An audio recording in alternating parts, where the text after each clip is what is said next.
అందరికీ వందనాలండి. అందరూ బాగున్నారు అనుకుంటున్నాను. ఆదికాండం నుండి ప్రతి పుస్తకాన్ని చదువుకుంటూ వివరించుకుంటూ వస్తున్నాం. ఈ సామెతల పుస్తకంలో కూడా 1 నుంచి 9 అధ్యాయాలు మనం చదువుకున్నాం. ఈ 9 అధ్యాయాల్లో ఒక తండ్రి తన కుమారుడికి బోధించినట్టుగా దేవుడు మనకి బోధిస్తున్నాడు. జ్ఞానం ఎంత విలువైంది, జ్ఞానం అంటే ఏంటి, ఆ జ్ఞానాన్ని ఎలా వెతకాలి, ఎందుకు వెతకాలి, జ్ఞానాన్ని సంపాదించుకున్న వాళ్ళ స్థితి ఏమవుతుంది, బుద్ధిహీనంగా ఉన్న వాళ్ళ స్థితి ఏమవుతుంది, ఇవన్నీ కూడా జ్ఞానం యొక్క విలువ ఏంటి అనేది మొదటి 9 అధ్యాయాల్లో మనం చదువుకున్నాం. ఈ సామెతలు 10వ అధ్యాయం నుండి అసలైన సామెతలు మొదలవుతాయి. ఇప్పటి వరకు జ్ఞానం యొక్క విలువ మనం తెలుసుకున్నాం. ఇప్పుడు ఆ జ్ఞానాన్ని సామెతల రూపంలో, కొన్ని సామెతలేమో ఒక వచనమే ఉంటాయి, కొన్ని ఏమో 2-3 వచనాలు ఉంటాయి. అలాగా తక్కువ వచనాల్లోనే దేవుడి యొక్క జ్ఞానాన్ని మనం ఇక్కడ నుండి గమనించుకుంటూ వెళ్ళొచ్చు. ఇక్కడ నుండి మనం ఎక్స్ప్లెయిన్ చేసుకునే దానికన్నా కూడా గుర్తుపెట్టుకోవాల్సిన అవసరతే ఎక్కువ ఉంది. మొదటి నుండి కూడా మాట్లాడుకుంటున్నాం కదా, ఈ సామెతల పుస్తకాన్ని రోజుకొక అధ్యాయం అయినా కానీ, నెలకొకసారైనా కానీ పూర్తి చేయాలి. ముఖ్యంగా యవనస్తులు గుర్తుపెట్టుకోవాలి. ఈ 10వ అధ్యాయం నుండి అందరికీ కూడా ఈజీగానే అర్థమవుతాయి. ఇక్కడ అర్థమైందా లేదా అనే ప్రశ్న కంటే మనకి గుర్తున్నాయా లేవా, నిజ జీవితంలో ఈ సామెతల ప్రకారంగా మనం ప్రవర్తిస్తున్నామా లేదా అనేదే ఎక్కువగా మనం ఆలోచించాలి. ఆదికాండం నుండి కూడా నేను చెబుతానే ఉన్నాను, బైబిల్లో ఉన్న ఒక్కొక్క వచనాన్ని మనం ఎక్స్ప్లెయిన్ చేసుకోవాలంటే ఒక వచనాన్ని ఒక రోజు అంతా ఎక్స్ప్లెయిన్ చేసినా కానీ సరిపోదు. బైబిల్లో అంత జ్ఞానం ఉంది. ఇక్కడ నుండి చదువుకోబోయే సామెతల్లో కూడా చాలా జ్ఞానం ఉంది. ఒక్కో వచనాన్ని ఒక్కో రోజు 2-3 రోజులు మనం ఎక్స్ప్లెయిన్ చేసుకున్నా కానీ ఇంకా చెప్పుకోవడానికి చాలా ఉంటుంది. మనం వీటన్నిటిని కూడా ఎక్స్ప్లెయిన్ చేసుకుంటే వెళ్ళాలి అని కాదులే కానీ గుర్తుపెట్టుకోవాలి, మన నిజ జీవితంలో వాటి ప్రకారంగా నడవాలి అనేది ఇక్కడ నుండి మీరు గమనించండి. నేను మామూలుగా చదువుకుంటూ వెళ్ళిపోతాను. ఎవరికన్నా ఏదన్నా వచనం అర్థం కాకపోతే డిస్క్రిప్షన్లో నా నెంబర్ ఉంటుంది, కాల్ కానీ వాట్సాప్ కానీ చేయండి, చదువుకుంటూ వెళ్దాం. జ్ఞానము గల కుమారుడు తండ్రిని సంతోషపరచును, బుద్ధి లేని కుమారుడు తన తల్లికి దుఃఖం పుట్టించును. పదాజ్ఞల్లో కూడా తల్లిదండ్రులను గౌరవించాలి అనేది మొట్టమొదటి మాట. జ్ఞానము అంటే దేవుడు యందు భయభక్తులు కలిగి ఉండడమే జ్ఞానము. నేను నా తల్లిదండ్రులను మంచిగా చూసుకోవాలి, వాళ్ళని సంతోష పెట్టాలి అనేది జ్ఞానం కలిగిన వాడు చేసే పని. నేను నా స్వార్థమే చూసుకోవాలి, నా ఇష్టానుసారంగా నేను బ్రతుకుతాను, నా తల్లిదండ్రులు ఏమైపోయినా పర్లేదు, వాళ్ళు ఏమనుకున్నా పర్లేదు, వాళ్ళు సమాజంలో ఎలా బ్రతికినా పర్లేదు అనుకునేది బుద్ధిహీనత, అది జ్ఞానం కాదు. భక్తిహీనుల ధనము వారికి లాభకరము కాదు, నీతి మరణము నుండి రక్షించును. భక్తిహీనుల ధనము అంటే ఏదైనా తప్పులు చేసి చెడ్డ పనులు చేసి సంపాదించిన ధనం. అలా చెడు చేసి సంపాదించిన ధనం అనేది లాభకరం కాదు. ఏదో ఒక రోజు అది మనల్ని నరకానికి తీసుకెళ్ళిద్ది. నీతిగా మనం బ్రతికితే మనం చనిపోయినా కానీ రక్షింపబడతాం, ఈ లోకంలోనూ రక్షింపబడతాం. చనిపోయిన తర్వాత నిజమైన లోకాన్ని, మరణమే లేని నిత్య జీవాన్ని దేవుడిస్తాడు. కేవలం ఈ లోకంలో ఆశల కోసం చెడు చేసి ధనాన్ని సంపాదించకండి, తల్లిదండ్రుల్ని బాధ పెట్టకండి అనేది దీని యొక్క భావం. యెహోవా నీతిమంతుణ్ణి ఆకలి గొననీయడు, భక్తిహీనుని ఆశను భంగము చేయును. ఏదో ఒక రోజు ఖచ్చితంగా నీతిమంతులు వాళ్ళు చేసిన ఫలానికి ఫలితాన్ని పొందుకుంటారు, భక్తిహీనులు వాళ్ళు చేసిన చెడ్డ కార్యాలకే ఫలితాన్ని పొందుకుంటారు. బద్ధకముగా పనిచేయువాడు దరిద్రుడగును, శ్రద్ధ గలవాడు ఐశ్వర్యవంతుడగును. ఈ సామెతల్లో బద్ధకంగా ఉండకండి, కష్టపడి పనిచేయండి, అప్పుడు మాత్రమే దేవుడు ఆశీర్వదిస్తాడు అనేదాన్ని మొదటి అధ్యాయం నుండి కూడా మనం మాట్లాడుకుంటూ వస్తున్నాం. అదే మరలా ఇక్కడ చెబుతున్నారు, బద్ధకంగా ఉండకండి, శ్రద్ధ కలిగి పనిచేయండి. శ్రద్ధ కలిగి మీరు పనిచేస్తే ఈ లోకంలో మీరు ఏదనుకున్నా సాధించగలుగుతారు. ధనము, ఘనత, అధికారము, నాయకత్వం ఏదైనా కానీ మీరు శ్రద్ధ కలిగి పనిచేస్తే అది మీరు సాధిస్తారు. వేసవి కాలమున కూర్చువాడు బుద్ధిగల కుమారుడు, కోతకాలమందు నిద్రించువాడు సిగ్గుపరచు కుమారుడు. అంత మాత్రం చేత దేవుడు రెస్ట్ తీసుకోవద్దు అనట్లా, రెస్ట్ తీసుకోండి, కానీ ఎప్పుడు రెస్ట్ తీసుకోవాలి, కష్టపడి పనిచేసి ఆ తర్వాత విశ్రాంతి తీసుకోవాలి. పనున్నప్పుడు పని చేయాలి, పని లేనప్పుడు రెస్ట్ తీసుకోవాలి. అలా కాకుండా పనున్నప్పుడు కూడా, కోతకాలం అప్పుడు కూడా ఎవడైతే బద్ధకంగా నిద్రిస్తూ ఉంటాడో, పనున్నప్పుడు కూడా ఆ పని చేయకుండా బద్ధకంగా ఉంటారో వాళ్ళు జ్ఞానము లేనివారు, వాళ్ళు ఏదో ఒక రోజున నశిస్తారు. జ్ఞానవంతుడు కష్టపడి పనిచేస్తాడు, ఆ తర్వాత విశ్రాంతి తీసుకుంటాడు, తాను సంతోషంగా ఉంటాడు, తన కుటుంబాన్ని తన తల్లిదండ్రులు కూడా సంతోషంగా ఉంచుతాడు. జ్ఞానము లేనివాడు బద్ధకంగా ఉంటూ ఈ లోకంలోనూ ఇబ్బంది పడతాడు, తర్వాత నరకానికి వెళ్ళిపోతాడు. నీతిమంతుని తల మీదికి ఆశీర్వాదములు వచ్చును, బలాత్కారము భక్తిహీనుని నోరు మూసివేయును. ఆ తీర్పు సమయంలో ఎవరైతే మంచిగా బ్రతికారో దేవుడు వాళ్ళందరికీ ఆశీర్వాదాన్ని ఇస్తాడు, పరలోకాన్ని ఇస్తాడు.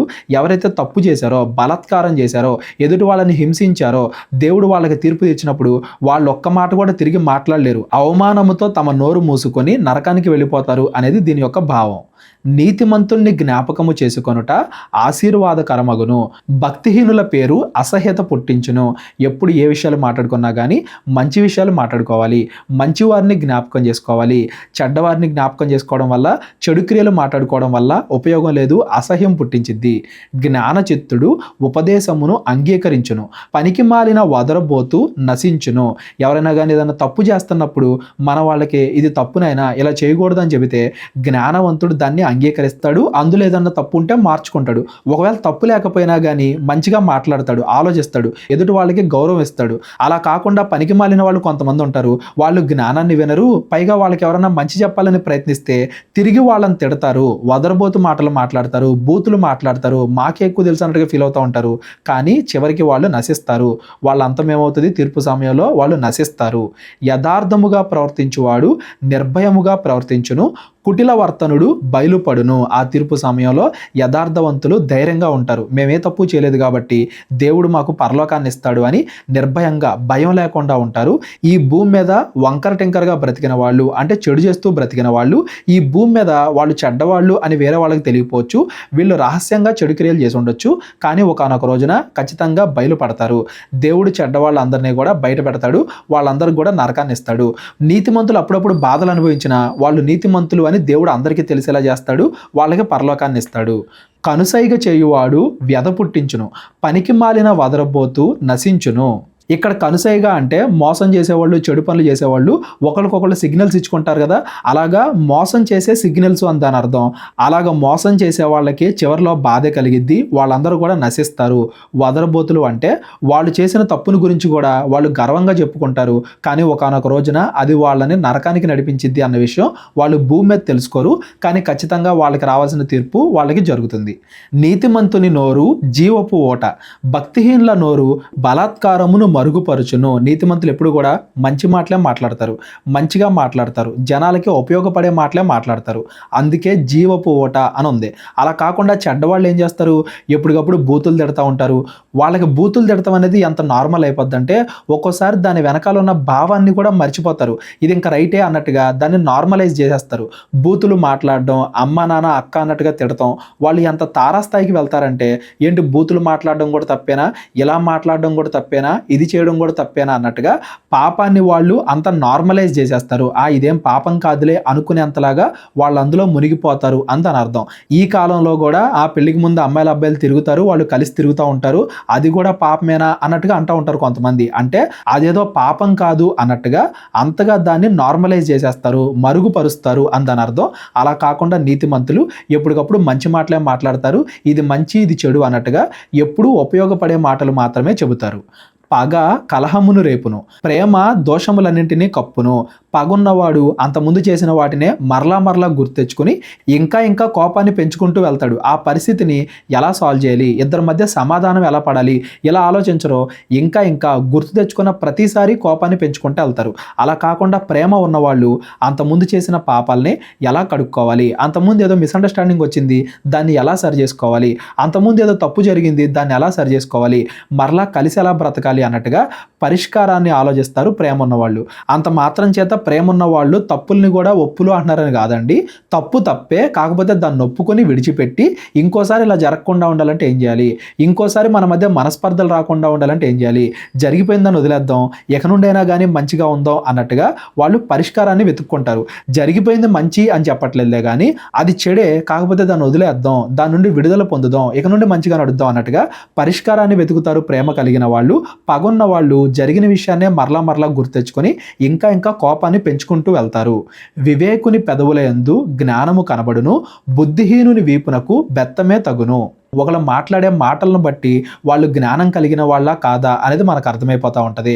భక్తిహీనులు ఎప్పుడు కూడా బూతులు మాట్లాడతారు, ఏది పడితే అది మాట్లాడతారు, వాళ్ళు చెప్పాలనుకుందే చెప్తారు కానీ ఎదుటి వాళ్ళ మాట వినరు.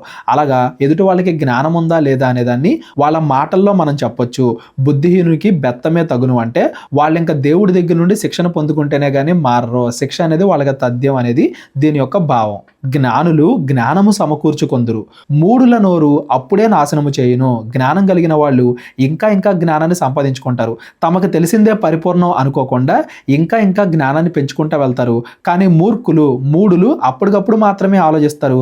అది కూడా నాశనకరమైన ఆలోచనలే చేస్తారు. ఫ్యూచర్లో ఏం జరిగిద్ది, ఇది దేనికి దారితీసిద్ది, తర్వాత ఏమవుతాం, ఇలాగ వాళ్ళు ఫ్యూచర్ గురించి ఆలోచించరు అనేది దీని యొక్క భావం. ధనవంతుని ఆస్తి వానికి ఆశ్రయ పట్టణము, దరిద్రుని పేదరికము వానికి నాశనకరము, నీతిమంతుని కష్టార్జితము జీవదాయకము, భక్తిహీనునికి కలుగు వచ్చుబడి పాపం పుట్టించును. కేవలం వాళ్ళకి ధనం ఉన్నంత మాత్రాన, వచ్చుబడి అంటే ధనం, కేవలం వాళ్ళకి ధనం ఉన్నంత మాత్రాన వాళ్ళు మంచివాళ్ళని కాదు, కష్టాలు అనుభవిస్తున్నంత మాత్రాన వాళ్ళు చెడ్డవాళ్ళు అని కూడా కాదు. నీతిమంతులు ఒక్కోసారి కష్టాలు పడవచ్చు, చెడ్డవాళ్ళ దగ్గర ఒక్కోసారి ధనం ఉండొచ్చు.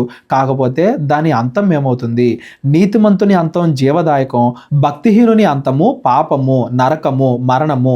ధనవంతుని ఆస్తి అంటే ఎవరైతే చివరి వరకు నిలిచి దేవుడిచ్చే ఆస్తిని పొందుకుంటారో అదే వారికి ఆశ్రయము. దరిద్రుని పేదరికము అంటే జ్ఞానము లేని పేదరికము. అలాగా వాడు జ్ఞానం లేకుండానే ఉంటే వాడు నాశనం అవుతాడు. ఈ 15-16 వచనాలను బట్టి భూమి మీద ఉండే ధనం కన్నా జ్ఞానమే గొప్పది. జ్ఞానం ఉన్నవాడు పరలోకంలో ధనాన్ని సంపాదించుకుంటాడు, శాశ్వతమైన ధనాన్ని సంపాదించుకుంటాడు. జ్ఞానము లేనివాడు పాపం చేసి ఈ లోకంలో కొంతకాలం ఆనందంగా ఉండాలని ప్రయత్నించిన వాడి అంతము నాశనకరము, నరకము అనేది ఈ 15-16 వచనాల నుండి మనం గమనించాలి. అలాగే కేవలం ధనం ఉన్నోళ్ళంతా మంచోళ్ళని, ధనం లేనోళ్ళు కష్టాలు అనుభవించే వాళ్ళంతా చెడ్డోళ్ళని అలా కూడా మనం చెప్పకూడదు అనేది కూడా ఈ 15-16 వచనాల నుండి మనం గమనించాలి. ఉపదేశమును అంగీకరించువాడు జీవ మార్గములో ఉన్నాడు, గద్దింపునకు లోబడని వాడు త్రోవ తప్పును. కొంతమంది వాళ్ళు చిన్నప్పటి నుండి పెరిగిన పరిస్థితులను బట్టో, వాళ్ళ చుట్టూ ఉన్న పరిస్థితులను బట్టో రకరకాలుగా మూఢనమ్మకాల్లో ఉంటారు. ఇది మంచిది కాదు, ఇది మంచిది, ఇది ఇంకా గొప్పది అన్నట్టుగా బైబిల్ ప్రకారంగా జ్ఞానాన్ని ఏదైనా బోధించినా కానీ కొంతమంది వినరు, దానికి లోబడకుండా చివరికి త్రోవ తప్పుతారు. ఎవరైతే దాన్ని అంగీకరిస్తారో, వాళ్ళు ఏదైనా తప్పు ఉంటే మార్చుకోవడానికి సిద్ధంగా ఉంటారో, దేవుణ్ణి బట్టి వాళ్ళని వాళ్ళు సరి చేసుకుంటారో వాళ్ళు జీవ మార్గంలో ప్రయాణిస్తారు అనేది దీని అర్థం. ఎక్కడ ఏ వచనం అర్థం కాకపోయినా కానీ డిస్క్రిప్షన్లో నా నెంబర్ ఉంటుంది, కాల్ కానీ వాట్సాప్ కానీ చేయండి. అంతరంగమున పగ ఉంచుకొనివాడు అబద్ధికుడు, కొండెము ప్రచురము చేయువాడు బుద్ధిహీనుడు. పగ ఏదన్నా ఉంటుంది, కోపం ఉంటుంది, దాన్ని లోపలే దాచేసుకుంటారు. ఇంకా ఇంకా కోపాన్ని పగని పెంచుకుంటూ వెళ్తారు. పైకి మాత్రం మంచిగా నటిస్తూ ఉంటారు. అలాంటి వాళ్ళు అబద్ధికులు. పైకి ఒకలాగా మాట్లాడుతూ లోపల తిట్టుకుంటూ ఉంటారు. వాళ్ళు అబద్ధికులు, వాళ్ళు నాశనం అవుతారు. అలాగే ఇతరుల మధ్య గొడవలు ఏదైనా జరిగితే కొండలు, వాళ్ళ మీద చాడీలు, వీళ్ళ మీద చాడీలు, ఆ గొడవల్ని తీసుకెళ్లి వేరే వాళ్ళకి ప్రచారం చేయువాడు బుద్ధిహీనుడు. బుద్ధిమంతుడు ఏం చేస్తాడు, ఒకరి చోట చాడీలు ఇంకోటి చోట చెప్పడు. ఒకడు ఎవడన్నా నాశనం అవుతుంటే దాన్ని చూసి ఆనందించడు, వాళ్ళని ఇంకా బాగు చేయాలని చూస్తాడు. చెడ్డవాడైతే ఒకళ్ళు నాశనం అయిపోతుంటే ఆనందపడతా ఉంటాడు. వాళ్ళ మీద వీళ్ళకి, వీళ్ళ మీద వాళ్ళకి చాడీలు చెప్పి ఆనందిస్తూ ఉంటాడు. అలాగా మనం ఉండకూడదు. విస్తారమైన మాటల్లో దోషముండక మానదు, తన పెదవులను మూసుకొనివాడు బుద్ధిమంతుడు. ఖచ్చితంగా ఎవరైనా కానీ ఎక్కువ మాట్లాడుతున్నారంటే ఏదో ఒక మాట కాకపోతే ఒక మాట అయినా తప్పుగా వచ్చే ప్రమాదం ఉంటుంది. కాబట్టి నీతిమంతులు, బుద్ధిమంతులు తక్కువగా మాట్లాడతారు. అంటే ఎక్కడ అవసరమో అక్కడ మాత్రమే మాట్లాడతారు, ఉపయోగం ఉన్నప్పుడే మాట్లాడతారు. కానీ అవసరం లేకుండా ఏ మాటలు పడితే ఆ మాటలు మాట్లాడరు బుద్ధిమంతులు అనేది కూడా మనం గమనించాలి. ఎవరైనా కానీ మీరు సాధ్యమైనంత వరకు మౌనంగానే ఉండండి. ఎదుటి వాళ్ళు చెప్పింది వినండి, విన్న తర్వాత మీరు చెప్పాలనుకున్నది చెప్పండి. అలా కాకుండా ఏది పడితే అది మాట్లాడుకుంటూ వెళ్ళిపోతే, ఎన్నిసార్లు పడితే అన్నిసార్లు మాట్లాడుకుంటూ వెళ్ళిపోతే ఎక్కడో ఒక చోట మనం తప్పుగా మాట్లాడతాం, తప్పుగా మాట్లాడే ప్రమాదం ఉంది అనేది కూడా గమనించండి. నీతిమంతుని నాలుక ప్రశస్తమైన వెండి వంటిది, భక్తిహీనుల ఆలోచన పనికి మాలినది. మన చుట్టూ ఉండేవాళ్ళు మంచివాళ్ళ లేదా చెడ్డవాళ్ళ అని ఆలోచించాలి. వాళ్ళు మనకి ఏ మాటలు చెబుతున్నారు, వాళ్ళు మనలో ఎటువంటి ఆలోచనలు పుట్టిస్తున్నారు. ఒకవేళ వాళ్ళు ఎదుటి వాళ్ళని నాశనం చేయాలి, ఈ లోకం కోసమే బ్రతకాలి, ఈ లోకంలో ఆనందాన్ని సంపాదించుకోవడం కోసం ఎన్ని తప్పులు చేసినా పర్లేదు అలా ఏదైనా చెబుతుంటే వాళ్ళు భక్తిహీనులు, వాళ్ళకి మనం చాలా దూరంగా ఉండాలి. మన జీవితాన్ని బాగుపరిచే మాటలు ఎవరన్నా చెబుతుంటే అది వెండి వంటిది, అంటే అలాంటి వాళ్ళ దగ్గర ఉండాలి, అలాంటి వాళ్ళ మాటలు వినాలి, అవి విలువైనది అనేది దీని యొక్క భావం. నీతిమంతుని పెదవులు అనేకులకు ఉపదేశించును, బుద్ధి లేకపోవుట చేత మూఢులు చనిపోదురు. మంచివాళ్ళు ఇంకా మిగతా వాళ్ళకు కూడా మంచిగా బోధిస్తారు, ఇలా బతకండి అలా బతకండి అన్నట్టుగా వాళ్ళని బాగు చేస్తారు. బుద్ధి లేని వాళ్ళు తమను తాము బాగు చేసుకోలేరు. ఇంకా ఎదుటి వాళ్ళ సంగతి ఏముంది, తమను తామే బాగు చేసుకోలేక వాళ్ళు నరకానికి వెళ్ళిపోతారు. యెహోవా ఆశీర్వాదము ఐశ్వర్యము ఇచ్చును, నరుల కష్టము చేత ఆశీర్వాదము ఎక్కువ కాదు. మనం ఏదో బాగా కష్టపడితే మాత్రమే ఆశీర్వాదం వచ్చిందని కాదు, ఏదైనా కానీ దేవుడి చిత్తం ఉండాలి. ఈ లోకంలో మనం ఏది అనుభవించాలన్నా కానీ దేవుడి చిత్తం ఉండాలి. ఏదో తప్పు చేసినా కానీ ఎక్కువ కష్టపడ్డాడు కాబట్టి వాడికి అది వచ్చేయాలి ఇది చేయాలి అనుకుంటే కుదరదు. మీరు కష్టపడండి, మంచిగా పనిచేయండి, బద్ధకం లేకుండా ఉండండి, మంచి మార్గాల్లో దేవుడు చెప్పిన మార్గాల్లో మాత్రమే ఉండండి. అప్పుడు దేవుడు మిమ్మల్ని ఖచ్చితంగా ఆశీర్వదిస్తాడు అనేది దీని యొక్క భావం. మనం చెడు పనులు చేస్తూ చెడు ఆలోచనలు కలిగి ఉండి ఎంత కష్టపడినా కానీ అది వ్యర్థము. దేవుడి చిత్తం లేకపోతే అది వ్యర్థము. ఒకానొక రోజున అది అంతరించిపోద్ది అనేది కూడా మనం జ్ఞాపకం చేసుకోవాలి. చెడు పనులు చేయుట బుద్ధిహీనునికి ఆటగా ఉన్నది, వివేకికి జ్ఞాన పరిశ్రమ చేయుట అట్టిదే. చెడ్డవాడు తాను చేసే చెడ్డ పనుల్లో ఆనందాన్ని వెతుక్కుంటాడు. ఆటగా ఉన్నది అంటే పదే పదే చేసేది, ఆనందాన్ని వెతుక్కునేది అని అర్థం. చెడ్డవాళ్ళు వాళ్ళు చేసే చెడు పనుల్లో ఆనందాన్ని వెతుక్కుంటారు. మంచి వాళ్ళు ఇంకా ఇంకా జ్ఞానాన్ని సంపాదించుకోవడంలో, ఇంకా ఇంకా మంచిగా బ్రతకడంలో ఆనందాన్ని వెతుక్కుంటారు. వాళ్ళకి వీళ్ళకి తేడా గురించి చెప్తున్నారు. ఈ అధ్యాయాలన్నీ కూడా, ఈ 10వ అధ్యాయం నుండి మనం తర్వాత చదువుకోబోయే అధ్యాయాలన్నీ కూడా చెడ్డవాళ్ళకి మంచి వాళ్ళకి తేడా వివరిస్తే మనం ఎలా ఉన్నాం, మనం ఏమి పాటిస్తున్నాం, మన చుట్టూ ఎవరున్నారు, ఇవన్నీ కూడా మనం గమనించాలి. భక్తిహీనుడు దేనికి భయపడునో అదే వాని మీదకి వచ్చును, నీతిమంతులు ఆశించినది వారికి దొరుకును. భక్తిహీనులైనా నీతిమంతులైనా వాళ్ళు చేసే క్రియలను బట్టే వాళ్ళకి ప్రతిఫలం ఉంటుంది. భక్తిహీనులు చెడు చేస్తూ బ్రతుకుతారు కాబట్టి ఒకనొక రోజున అదే వాళ్ళకు వస్తుంది. వాళ్ళు దేనికైతే భయపడుతున్నారో అదే చెడు వాళ్ళ మీదకి వస్తుంది. నీతిమంతులు మంచి చేస్తూ ఉన్నారు కాబట్టి అదే మేలు, అదే మంచి వాళ్ళకి దొరికిద్ది. ఇవన్నీ కూడా ఈ భూమి మీద జరుగుతాయి. యేసుక్రీస్తు వారి 2వ రాకడలో పరిపూర్ణమవుతాయి అనేది కూడా మనం గమనించాలి. సుడిగాలి వేచగా భక్తిహీనుడు లేకపోవును, నీతిమంతుడు నిత్యము నిలుచు కట్టడం వలె ఉన్నాడు. దేవుడు అందరికీ కూడా శ్రమలు పెడతాడు, అందరినీ కూడా పరీక్షిస్తాడు. ఒకానొక రోజున ఆ తీర్పు సమయంలో భక్తిహీనులందరూ కూడా విడవబడతారు, నీతిమంతులు నిత్య జీవాన్ని పొందుకుంటారు. కొత్త నిబంధనలో కూడా మీరు దేని మీద ఇల్లు కడుతున్నారు, బండ మీద ఇల్లు కడుతున్నారా, ఇసుక మీద ఇల్లు కడుతున్నారా, తుఫాను వచ్చినప్పుడు ఏమవుతుంది అని మనం చదువుకుంటాం కదా. పైకి ఏది కనపడుతుందని కాదు కానీ పునాది ఎలా ఉంది, దేవుడు యందు భయభక్తులు కలిగి ఉన్నామా, ఈ లోకానుసారంగా ఉన్నామా, ఏది నిత్యము నిలబడిద్ది అనేదాన్ని మనకి మనం ప్రశ్నించుకోవాలి అనేది కూడా దీని యొక్క భావం. సోమరి తనకు పనిపెట్టు వారికి పండ్లకు పులుసు వంటి వాడు, కండ్లకు పొగ వంటి వాడు. పళ్ళ కింద పులుసు నలిగిద్దా, నలగదు. కళ్ళకి పొగుంటే కనబడిద్దా, కనబడదు. అలాగా సోమరితనంగా ఉండేవాడు ఎప్పుడు కూడా పని నుండి తప్పించుకుంటాడు, పని చేయకుండా తప్పించుకుంటాడు, బద్ధకంగా ఉంటాడు. యెహోవా యందు భయభక్తులు కలిగి ఉండుట దీర్ఘాయువునకు కారణము, భక్తిహీనుల ఆయుష్ తక్కువైపోవును. ఇవి కేవలం ఈ లోకం గురించి మాత్రమే కాదండి, పరలోకం, పాతాళం, నిత్య జీవాన్ని, లెక్కలేనన్ని సంవత్సరాలు గల దీర్ఘాయువును మనం పొందుకోవాలి అంటే దేవుడి యందు భయభక్తులు కలిగి ఉండాలి. అలా కాకుండా ఈ లోకంలో బద్ధకంగా ఉండి దేవునికి వ్యతిరేకంగా బ్రతికితే ఈ లోకంలోనూ నశిస్తాం, ఆ తర్వాత కూడా నరకానికి పోతాం. నీతిమంతుల ఆశ సంతోషం పుట్టించును, భక్తిహీనుల ఆశ భంగమైపోవును. యథార్థవంతునికి యెహోవా ఏర్పాటు ఆశ్రయదుర్గము, పాపము చేయు వారికి అది నాశనకరము. తీర్పు ఒకటే.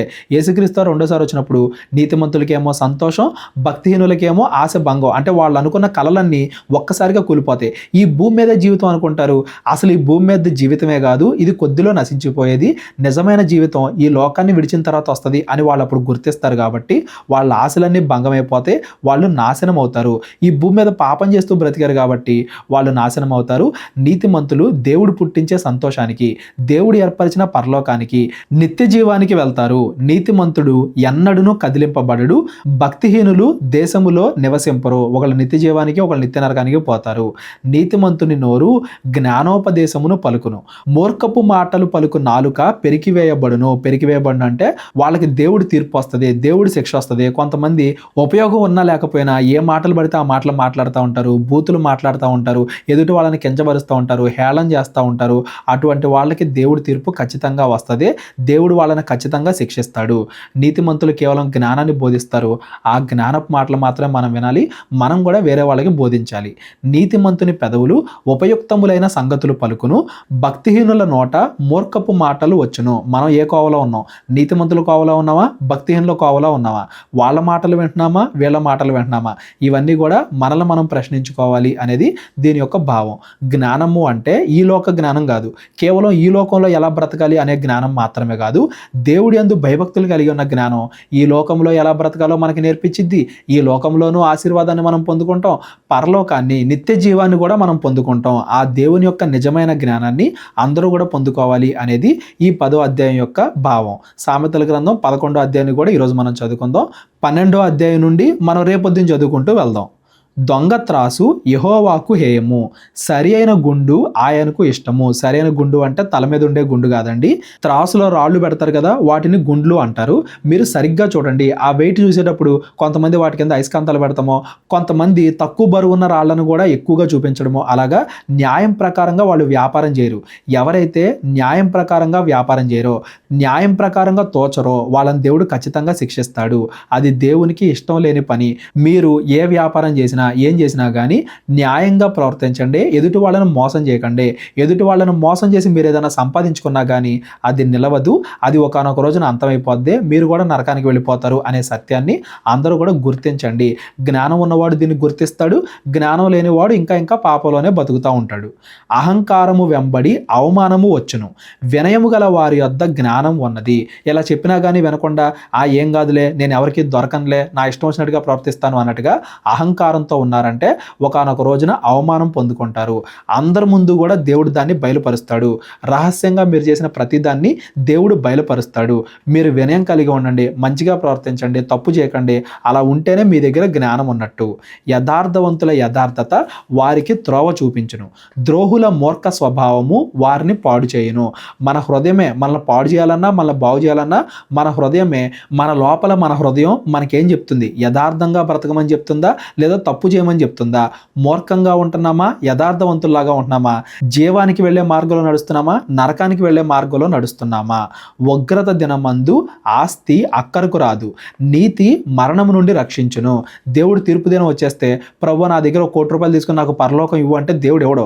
ఆ రోజు ఆస్తి అసలు దేనికి పనిచేయదు. కేవలము మనం నీతిగా నడుచుకున్నామా లేదా, న్యాయంగా నడుచుకున్నామా లేదా, మనం మంచిగా బ్రతికితే దేవుడు పరలోకాన్ని ఇస్తాడు. మరణం నుండి రక్షించును అంటే ఈ భూమి మీద మనం బాగుంటాము, నిజమైన మరణమైన నరకం నుండి మనం తప్పించుకుని పరలోకానికి వెళ్తాం. అలా కాకుండా మనం చెడ్డగా బ్రతికితే ఈ భూమి మీద ఎంత ఆస్తి సంపాదించుకున్నా కానీ ఒకానొక రోజు నరకానికి పోతాం. దేవుడు ఆస్తి సంపాదించుకోవద్దు అని చెప్పట్లా, అది మంచి మార్గంలో చేయండి, ఎదుటి వాళ్ళను మోసం చేయకుండా చేయండి అనేది దేవుడు ఇక్కడ చెబుతున్నాడు. యథార్థవంతుల నీతి వారి మార్గమును సరళము చేయును, భక్తిహీనుడు తన భక్తిహీనత చేతనే పడిపోవును. మన హృదయమే మన బాగు చేయాలన్నా, పాపంలో పడవేయాలన్నా. యథార్థవంతుల నీతి వారిని విమోచించును, విశ్వాసఘాతకులు తమ దురాశ వలనే పట్టబడుదురు. ఒకే దాన్ని ఇన్ని రకాలుగా చెబుతున్నారు అంటే అది చాలా ముఖ్యమైనది అని అర్థం. ఈ సామెతలను మొత్తాన్ని మనం ఎక్స్ప్లెయిన్ చేసుకోవడం కాదు, ప్రతిరోజు చదువుకోవాలి, గుర్తుంచుకోవాలి, ప్రతిదినం పాటించాలని చెప్పుకున్నాం కదా. ఇవన్నీ కూడా బట్టి పట్టాలి, ఎప్పుడు గుర్తుపెట్టుకోవాలి అనేది దీని యొక్క భావం. భక్తిహీనుడు చనిపోగా వాని ఆశ నిర్మూలమగును, బలాఢ్యులైన వారి ఆశ భంగమైపోవును. ఎందుకంటే వాళ్ళు ఈ లోకంలో ఉన్నవి మాత్రమే ఆశించారు కాబట్టి, ఒకనొక రోజున ఈ లోకాన్ని విడిచిపెట్టి వెళ్ళిపోతున్నారు కాబట్టి వాళ్ళ ఆశ నిర్మూలమైపోతుంది. మనం ఈ లోకంలో ఉన్న వాటిని మాత్రమే ఆశిస్తున్నామా, లేదా నిత్యము నిలిచే పరలోకంలో ఉండే వాటిని ఆశీర్వదిస్తున్నామా? భూమి మీద ఎదుటి వాళ్ళని ప్రేమించామనుకోండి, ప్రేమ, కనికరం, త్యాగం ఇవన్నీ కూడా పరలోకంలో కూడా ఉంటాయి, నిత్యము ఉంటాయి. అలా కాకుండా కేవలం డబ్బు, ఇల్లు, పెళ్ళి అన్నట్టుగా ఈ లోకంలో ఉన్న వాటిని ఆశించి వాటి కోసం మనం తప్పులు చేసాం అనుకోండి, మన ఆశ భంగమైపోద్ది, అవన్నీ కూడా ఒకానొక రోజున నశించిపోతాయి. నీతిమంతుడు బాధ నుండి తప్పింపబడును, భక్తిహీనుడు బాధ పాలగును. ఈ లోకంలో అయినా ఈ లోకం తర్వాత అయినా కానీ భక్తిహీనుడు తన నోటి మాట చేత తన పొరుగువానికి నాశనము తెప్పించును, తెలివి చేత నీతిమంతులు తప్పించుకొందురు. చెడ్డవాళ్ళు వాళ్ళు నాశనం అయిపోవడమే కాదు, వాళ్ళ పక్కనున్న వాళ్ళు కూడా నాశనం చేయాలి అని ప్రయత్నిస్తూ ఉంటారు. ఎవరైతే వాళ్ళ మాటలు వినకుండా వాళ్ళ దగ్గర నుండి దూరంగా వెళ్ళిపోతారో వాళ్ళు తెలివి ఉన్నవాళ్ళు. ఎదుటోడు మనల్ని బాగు చేస్తున్నాడా, లేదా మన చేత పాపం చేస్తున్నాడా అని తెలుసుకోవాలి. యువత ముఖ్యంగా కాలేజీల్లో ఫ్రెండ్స్, స్కూల్లో ఫ్రెండ్స్, జాబ్ చేసేటప్పుడు ఫ్రెండ్స్, వాళ్ళు మనల్ని ఏమని మోటివేట్ చేస్తున్నారు? తప్పు చేద్దాం అన్నట్టుగా మనల్ని తీసుకెళ్తున్నారా, మంచి మాటలు మనకి చెప్తున్నారా, బూతులు మన దగ్గర మాట్లాడుతున్నారా, మనం బాగుపడే మాటలు మన దగ్గర మాట్లాడుతున్నారా, ఏదనేది మనం గమనించాలి. ఒకవేళ వాళ్ళు చెడ్డవాళ్ళు అయితే వాళ్ళ దగ్గర నుండి మనం దూరంగా తప్పించుకున్నప్పుడే మనం తెలివిగలవారం, లేదంటే మనం కూడా చెడ్డవాళ్ళు అయిపోతున్నాం అందని అర్థం. నీతిమంతులు వర్ధిల్లుట పట్టణమునకు సంతోషకరము, భక్తిహీనులు నశించినప్పుడు ఉత్సాహధ్వని పుట్టును. ఏ పట్టణంలో అయినా కానీ మంచోళ్ళు ఎక్కువగా ఉన్నప్పుడు ఆ పట్టణం ఆశీర్వదింపబడింది. ఒకవేళ చెడ్డవాళ్ళు ఉంటే అక్కడ ఎక్కువగా నేరాలు జరుగుతూ ఉంటాయి కాబట్టి భక్తిహీనులు నాశనమైనప్పుడు దీనులకి ఆనందం కలుగుతుంది. యథార్థవంతుల దీవెన వలన పట్టణమునకు కీర్తి కలుగును, భక్తిహీనుల మాటలు దాన్ని బోర్లదోయును. చెడ్డవాళ్ళు ఎక్కువగా ఉంటే ఆ పట్టణం నాశనం అయిపోతూ ఉంటుంది. దాని నుండి తప్పించుకోవాలంటే యథార్థవంతులు ఉండాలి, వాళ్ళు ప్రార్థన చేయాలి, వాళ్ళు మంచిగా నడుచుకోవాలి. వాళ్ళ మీదకి వచ్చే దీవెన వల్ల మాత్రమే ఆ పట్టణం మంచిగా ఉంటుంది, కీర్తి కలుగుతుంది. అంటే ఆ పట్టణంలో ఉన్న జనాలందరూ కూడా మంచిగా ఉండాలంటే చెడ్డవాళ్ళ కన్నా కూడా మంచి వాళ్ళు ఎక్కువ మంది ఉండాలి అనేది దీని యొక్క భావం. తన పొరుగువానిని తృణీకరించువాడు బుద్ధి లేనివాడు, వివేకి అయిన వాడు మౌనిగా ఉండును. ఎవరైనా కానీ మనకి ఏదైనా మంచి చెబుతున్నప్పుడు ఇది మంచే కదా, ఇది మార్చుకోరా అని చెప్పినప్పుడు వినాలి. విన్నవాడు బుద్ధిమంతుడు, వినకుండా వాడిని త్రోసివేసిన వాడు బుద్ధి లేనివాడు. ఒకవేళ వాడు చెప్పే దాంట్లో ఏదైనా తప్పు ఉందనుకోండి, ఏమైంది, మౌనంగా ఉండి వినండి. ఆ తర్వాత ఆలోచించుకుని ఏది మంచిదో ఏది కాదో మీ ప్రకారంగా మీరు డెసిషన్ తీసుకోండి. మొదటగానే దాన్ని తృణీకరించకండి, మొదటగానే వాళ్ళని తిడతామో దూరం పెడతామో అలా చేయకండి. వాళ్ళు చెప్పినప్పుడు జాగ్రత్తగా వినండి, ఆ తర్వాత డెసిషన్ తీసుకోండి అనేది దీని యొక్క భావం. కొండెగాడే తిరుగువాడు పరుల గుట్టు బయటపెట్టును, నమ్మకమైన స్వభావం కలవాడు సంగతి దాచును. ఎదుటి వాళ్ళ దగ్గర ఏం జరుగుతుంది, ఆ పక్కింట్లో ఏం జరుగుతుంది, వీళ్ళ దగ్గర ఏం జరుగుతుంది, వాళ్ళే తప్పు చేశారు, వీళ్ళే తప్పు చేశారు, ఇవన్నీ కూడా చెడ్డవాళ్ళు ఆలోచిస్తారు. ఒక మాట ఇంకో చోట చెప్పి చాడీలు చెప్పి ఇవన్నీ కూడా చెడ్డవాళ్ళు చేస్తారు. వాళ్ళు గుట్టు బయట పెడతారంటే ఎదుటి వాళ్ళ మాటలు చెప్పుకొని వీళ్ళు రాక్షస ఆనందాన్ని పొందుకుంటారు అందని అర్థం. నమ్మకమైన వాడు సంగతి దాచును, ఇద్దరికీ ఏది మంచిది, ఏది జరిగితే ఇద్దరికీ మంచిది అన్నట్టుగా ఇద్దరి మధ్య సమాధానాన్ని కోరుకునేవాడు నీతిమంతుడు. ఎదుటోడు పాడైపోతే దాన్ని చూసి ఆనందించి వేరే వాళ్ళకి చెప్పి ఆనందించేవాడు చెడ్డవాడు. నాయకులు లేని జనులు చెడిపోవుదురు, ఆలోచనకర్తలు అనేకులుండుట రక్షణకరము. ఏ దేశంలో అయినా కానీ మంచి నాయకులు ఉండాలి, ఆలోచించగలిగే నాయకులు ఉండాలి, లేకపోతే ఆ దేశం అభివృద్ధి చెందదు. ఆ దేశంలో ఇంకా చెడే ఎక్కువ అవుద్ది, నేరాలే ఎక్కువ అవుతాయి, ప్రేమ ఉండదు. అలా కాకుండా ఆలోచనకర్తలు ఎక్కువగా ఉంటే, ఆలోచన చెప్పేవాళ్ళు జ్ఞానం చెప్పేవాళ్ళు ఎంతమంది ఉంటే అంత మంచిది. మంచి వాళ్ళు ఎక్కువ ఉండడం వల్ల ఆ దేశం రక్షింపబడుద్ది. ఒకవేళ చెడ్డవాళ్ళు నాయకులుగా ఉండి వాళ్ళకి ఏదైనా చెప్పినా కానీ వాళ్ళు వినకపోతే ఆ దేశానికి చెడే ఎక్కువ జరిగిద్ది అనేది దీని యొక్క భావం. ఈ వచనాలన్నీ కూడా అక్షరానుసారంగా ఎలా నెరవేరాయి అనేది కూడా ఆదికాండం నుండి మనం చదువుకుంటానే వస్తున్నాం. ఇజ్రాయెల్ రాజులు ఏమయ్యారు, సొలొమోను కుమారులు ఏమయ్యారు, రెహబాము యరొబాము కాలంలో ఏం జరిగింది, ఇవన్నీ కూడా మనం చూసాం కదా. దేవుడు ఏదో ఊరికే చెప్పట్లేదు, ఇవన్నీ కూడా మన నిజ జీవితంలో మనం పాటించాలి, ఎప్పటికప్పుడు జ్ఞాపకం పెట్టుకోవాలి అన్న ఉద్దేశంతో మనకి ఉపయోగం కలగాలనే దేవుడు ఇవన్నీ కూడా చెబుతున్నాడు. ఏదో చదివేసి వదిలేయడం కాదు, ఎప్పటికప్పుడు జ్ఞాపకం చేసుకోవాలి అనేది కూడా దీన్ని బట్టి మనం గమనించాలి.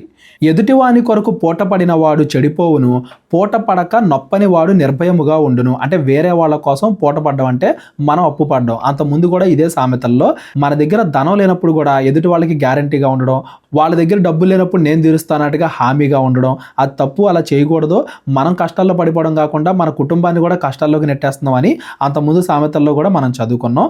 మన దగ్గర డబ్బు ఉంటే ఓకే, డబ్బు లేనప్పుడు ఎదుటి వాళ్ళకి హామీలు ఇవ్వకండి, వాళ్ళ కోసం మీరు అప్పుల్లో పడకండి.